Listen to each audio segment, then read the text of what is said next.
time for us to talk business, and I have Destiny Owogo, an economist, in the studio. Thank you for coming, Destiny. Thank you for having me. Thank you. All right. Now, this is a period where some will refer to as the post-COVID-19 era because countries are beginning to recover or businesses are beginning to bounce back after the coronavirus struck. So we're looking at post-COVID-19 economy. For Nigeria, it's been challenging for the agricultural sector. Report has it that there is an impending hunger crisis in Nigeria. Why is the agricultural sector that hit?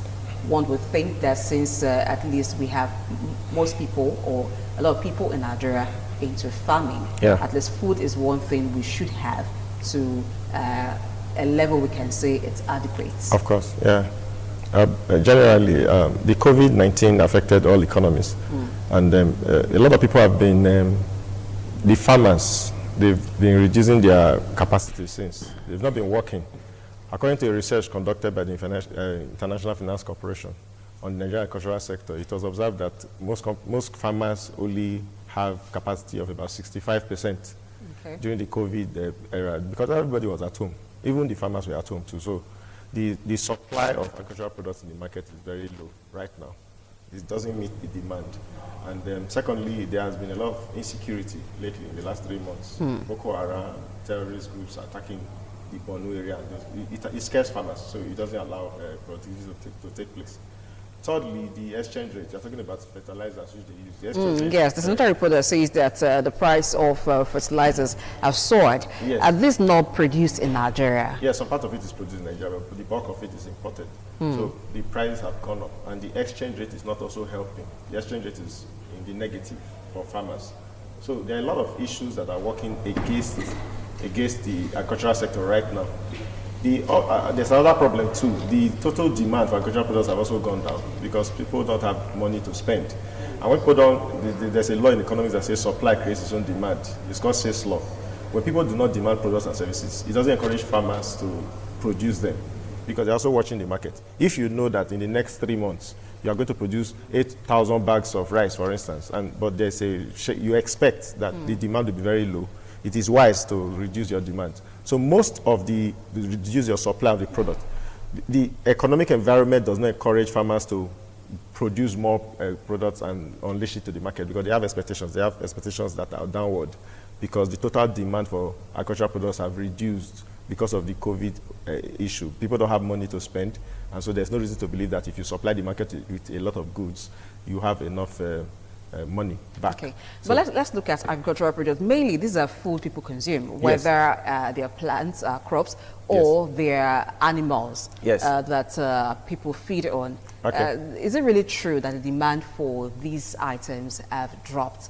People need food to survive. Of course, but in economics, we are more interested in effective demand. There's always demand for agriculture, for food products, but we are talking about ability to buy, to pay. The demand is backed by money. Most people are not earning income right now. Like I said before, 65% of Nigerians are in the informal economy. Those people working for the government and other organizations get pay, but most people depend on daily incomes. And most of these people were out of work for about 4 months. They did not have any income at all. So their total capacity to demand goods and services have reduced. So why they still want to eat, they still demand food products, they do not have the money to back that demand they had before now. Now, let's go back to why we're importing fertilizers. Why would we be importing fertilizer? Is the technology not available to produce fertilizer? Why would we be importing? The same problem. Why do we import everything we import? You know, we import toothpicks. So fertilizers are more complex than toothpicks. So the problem is lack of, the economy is not developed. Such things like COVID-19 points out the weaknesses of an economy and also shows opportunities for investment. So why have we not been producing enough fertilizer in these countries? Recently, Dangote is investing billions of dollars into shoring up supply of fertilizers. Let's see in the next 10, 20 years what will happen. We are trying, according to Vision, this says SDG, the goal 11, food security is very important in goal 11. And by 2030, there are investments being made that will make Nigeria fully sufficient in not only production, in what they call it, processing, and even in the front end, selling it. So these are part of the challenges we need to tackle. For now, they are all still big plans. We have not gotten full security as at now. Yes. Okay. Now, as a way to relieve Nigerians of the effect of COVID-19, the CBN actually targeted 50 billion naira for household and small and medium enterprise. But right now, it's Monetary Policy Committee is asking the CBN to up that amount because of the increased demand for the fund. Do you think it is possible for that to be done? Yeah, it is possible. It's just about priorities. It's possible because 50 billion is too small to solve the crisis. According to a study that was conducted by the IFC, most Nigerians do not visit commercial banks for loans. They prefer to bootstrap, use their funds and family, friends and family to do, because it's the cost of borrowing from banks is very high. So most of these people that will be hit by the COVID are people that do not have access to the formal sector. And they are 65%. So if CBN is saying 50 billion naira to these people, it's like... That's credit facility. Credit facility, it's not enough. It should be at least 300 billion, given the crisis that is coming, because a lot of people will be impacted.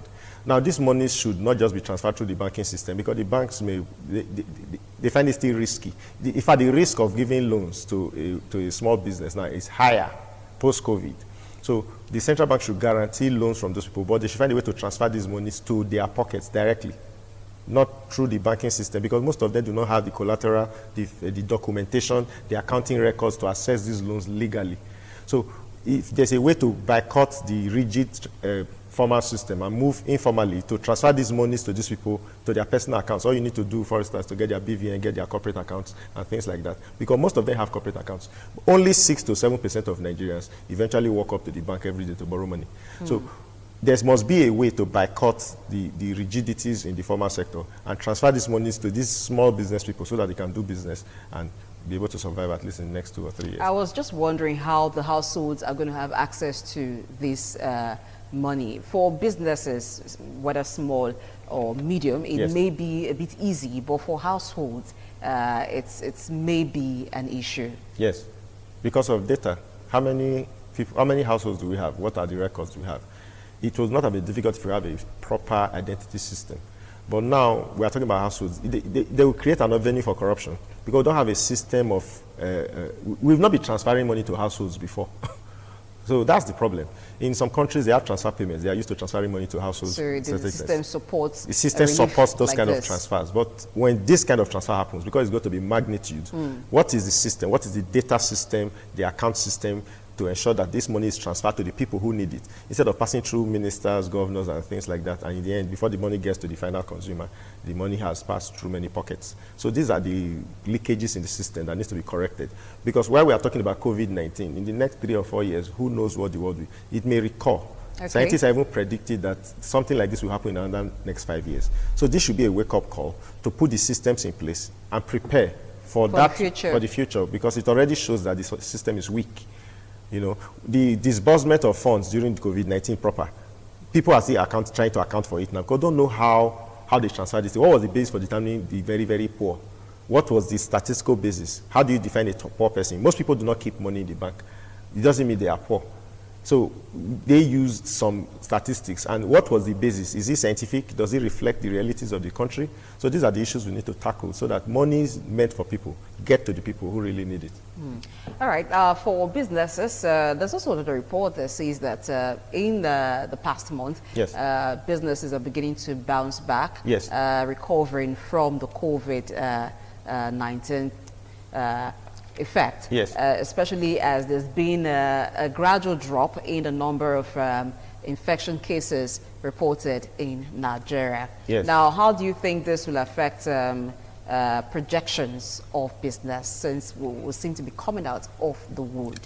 Yes. Are we coming out of the wood?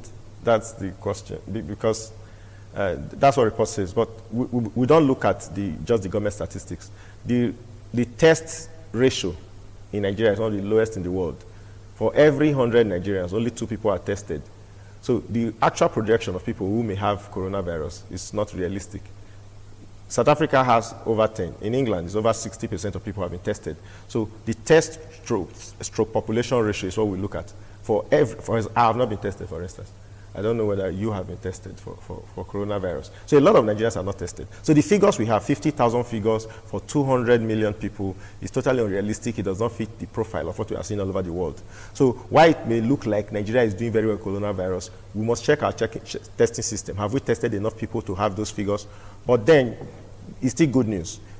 Based on what they have been testing in the last 3 months, we have seen that it has gotten to a peak based on their data, and it's dropping. So following government statistics, we may believe that generally, maybe the population itself is also dropping, because what they are using is a sample, and 2% is not a sample of 100%, like what I've just said.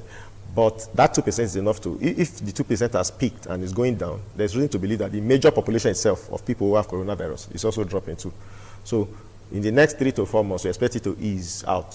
But it's not time to celebrate too much. We should just be cautious that we are doing better now. So we don't reverse the gains. We don't reverse the gains quickly.